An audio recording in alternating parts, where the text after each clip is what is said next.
নানা সমস্যায় জর্জরিত বান্দরবানের ইঞ্জিন চালিত যাত্রীবাহী বোট খাত শহরের সাঙ্গু নদীর ঘাট থেকে বিস্তারিত জানিয়েছেন প্রতিনিধি মিনারুল হক। দর্শক, আমি এখন দাঁড়িয়ে আছি বান্দরবানের সাঙ্গু নদীর ঘাটে। এখান থেকে প্রায় বান্দরবানের ট্যুরিস্ট এবং মালামাল পরিবহনের ১৫০র মতো বোট চলাচল করে। আগে নদীপথে মূলত এখানে বর্ষাকালেই মূলত বোটগুলো ভালোভাবে চলাচল করে, কিন্তু খরার মৌসুমে দেখা যাচ্ছে যে নদীতে চর ওঠার কারণে বোটগুলো স্বাচ্ছন্দ্যে চলাচল করতে পারে না এবং বিভিন্ন জায়গায় বাধার সম্মুখীন হয়। একটি বিষয় হলো, বান্দরবানে আসলে তেলের মূল্য বৃদ্ধি পাওয়ার কারণে যাত্রীদের থেকে বেশি ভাড়া নেওয়া হচ্ছে এবং সেই সাথে বোট ঘাট না থাকার কারণে তারা যাত্রীদের পরিবহনে বাধার সম্মুখীন হচ্ছে।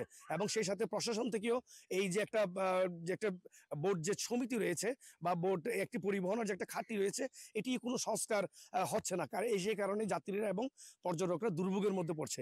তবে আমরা যেটা খবর নিয়ে দেখেছি, বান্দরবানের বিভিন্ন জায়গায় যে নদীপথে পর্যটন কেন্দ্রগুলো রয়েছে, ১০টিরও বেশি পর্যটন কেন্দ্র রয়েছে এবং সেই সাথে যাত্রীরা রয়েছে যে ১৫০র মতো বোট চলাচল করে।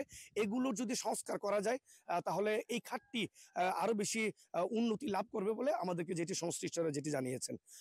এটি ছিল আমার কাছে সর্বশেষ তথ্য।